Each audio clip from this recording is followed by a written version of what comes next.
Okay, well, we will go ahead and get started. We'd like to welcome 24-time PGA Tour winner Rory McIlroy to the 2024 Valero Texas Open. Rory, thanks for joining us for a few minutes. Thank you. Making your third start here at the Valero Texas Open, highlighted by your runner-up finish in 2013. Just some thoughts on the decision to be back here and what you like about the course, San Antonio, and so forth. Yeah, it's good to be back. I've always, it's a good golf course. It's tough. You gotta, it's visually intimidating. If you start missing it off the tee, you can get yourself in some pretty big trouble out here. So, especially looking forward to a week like next week. It's good preparation to, get a card in your hand and actually, have to step up and make some really committed swings. And, if I've realized anything over the last few years, it's I definitely play my best golf in runs. Mm-hmm. So this is the first of probably a 4-week stretch for me. So, it's nice to, try to play my way into form, especially with, next week coming up. And then, the week after is a pretty big week on tour as well. But obviously with the main focus being, getting myself ready for the Masters next week. And speaking of getting ready for the Masters, you're making your 6th start of the season this week, first since the Players. What are you feeling good about, and what are you kind of focused on tweaking and fine-tuning? Yeah, I think my game's been, it's showing signs of life in all different departments over the course of the year. Some weeks the driving's good, some weeks the irons are good. It's just sort of trying to put it all together. So there was some signs of life at TPC, but I feel like I've worked hard over the last couple of weeks, and I've made some pretty big strides, especially with some of the things I was struggling with, and that's why this week is a great week to tee it up and and see sort of where the last couple of weeks of work has sort of gotten me. Okay, well, with that, we'll open it up to take a few questions. We have a microphone. If you just raise your hand, we'll get that to you. There's some word, I think. Oh, I'm sorry. Need to start? There was some word that you'd gone to Butch for a lesson a while back. I think you said it on a podcast. When you do that sporadically, what's the specific reason that you're going to see him? I've done this a number of times in my career, and I met Butch when I was 14 years old, so we've always had a good relationship. And if there's one guy that I want to go and get a second opinion from, it's him. I think just after the Players and just sort of struggling through that Florida swing with my swing and with some of the misses I was having with my irons, and I just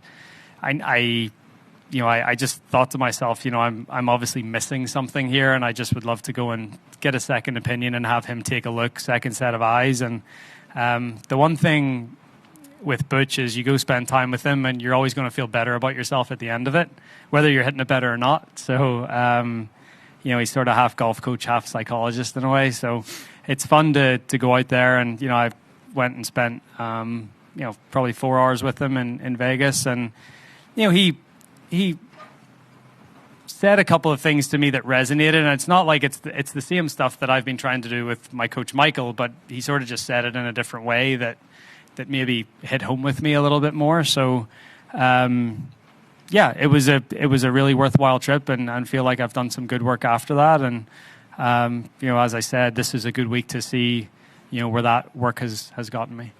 Speaking of psychologists, you had a great line. Poppy said to you, Dad, you don't have to go get a lesson. You already know how to play golf.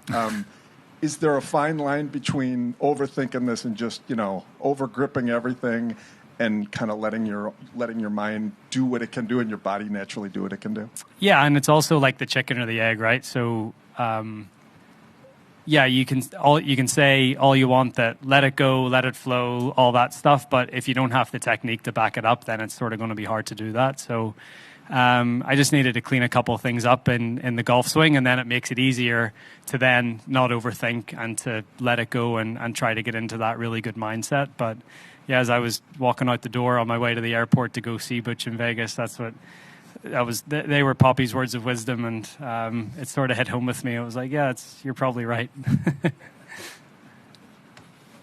Rory, you just mentioned that you found out that you play your best golf in runs. Did that kind of aid in the decision to change the schedule leading up to the Masters this year? And how do you think that's fared for you thus far? How do you like that decision?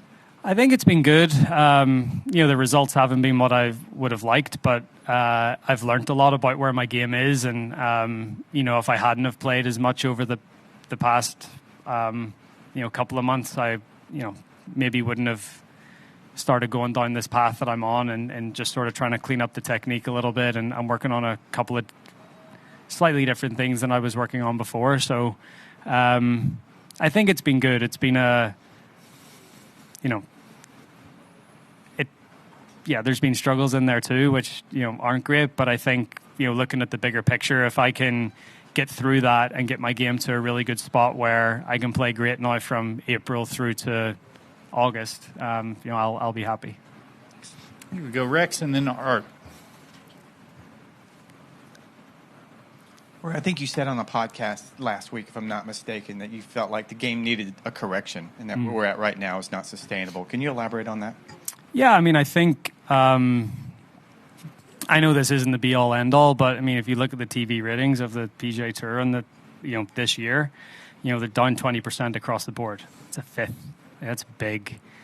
I would say the numbers on Live aren't great either in terms of the people tuning in. I just think with the fighting and everything that's went on over the past couple of years, people are just getting really fatigued of it, and I think it's turning people off men's professional golf, and that's not a good thing for anyone. So it's going to be really interesting to see how the 4 major championships do. Or even the 3, because put Augusta aside, I think that's sort of that sort of lives in its own world. But it'll be really interesting to see how the major championship numbers fare compared to the other bigger events, because there's an argument to be made if the numbers are better and you've got all the best players in the world playing, then there's an argument to say, okay, we need to get this thing back together.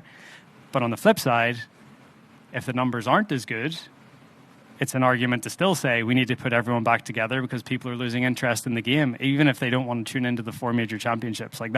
That to me is not. That's where I said things need a correction and things are unsustainable, because I'm close with NBC and the people that really care about these things and the people that tune in to watch golf, and 20% is a pretty jarring number this year.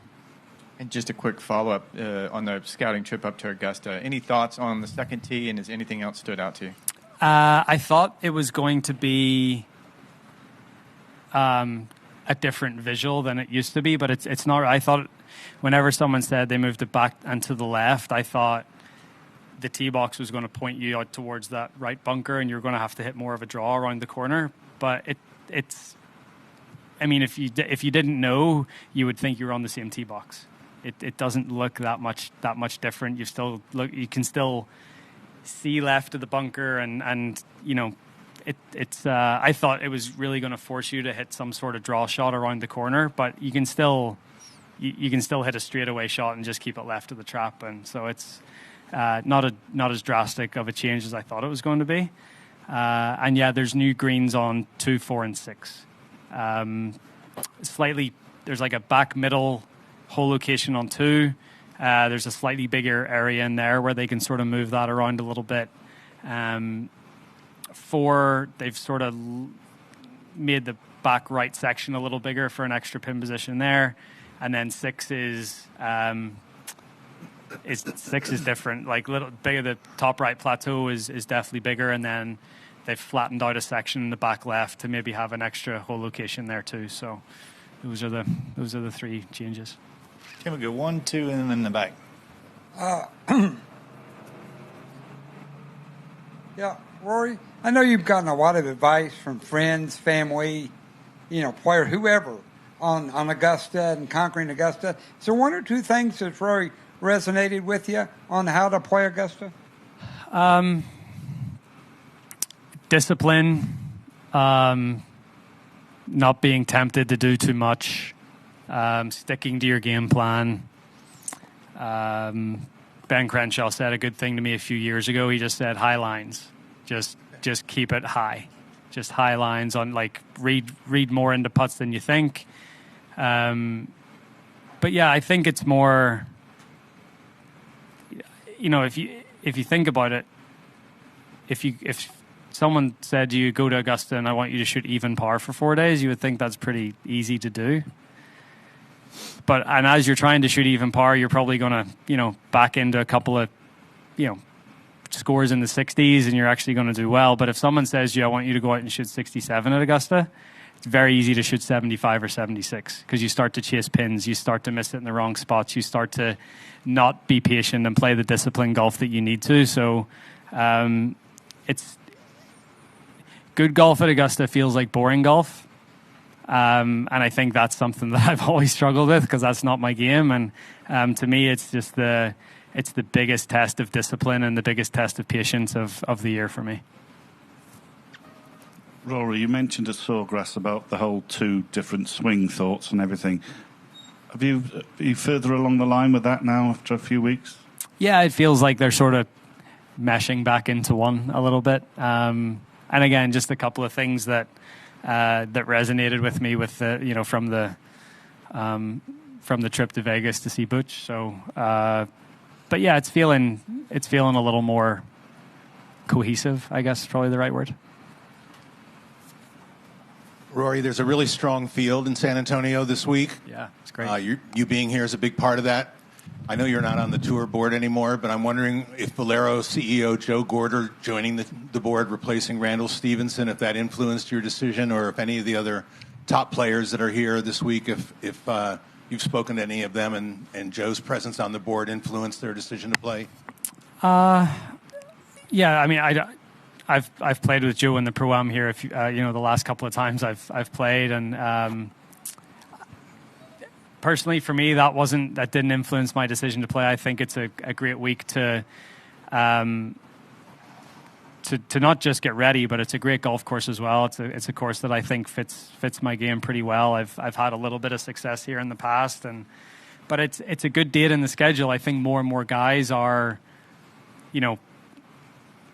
realizing that they like to play the week before going into a major championship, and this being the week before the Masters, I think is a great date for this tournament and for Valero. Well, thank you and good luck. Thank you.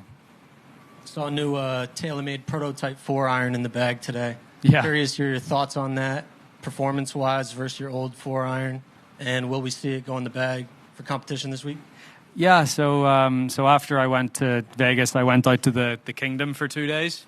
I needed to get into a fresh set of irons. My irons were 2 years old maybe, so they were getting a little worn. So I went out, spent a couple of days with the TaylorMade guys at the Kingdom, and yeah, they just produced these couple of proto. I guess are they the MC replacements? Maybe, I think. I'm not sure what they're actually going to be called. I have no idea.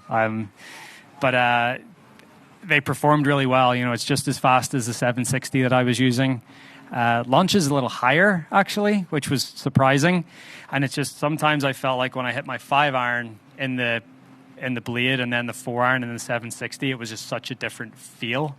So then to go from the 5-iron now to that 4-iron, it feels a little closer to what I feel in the 5-iron, so just a little bit more responsive, and but didn't lose any performance from it, which is great. So yeah, it'll be in the bag this week. Okay, Matt, do we have one from you in the back? We're all good? Yeah. Okay, all right. Well, Rory, we appreciate your time so much. Thank you. Best of luck. Thank you.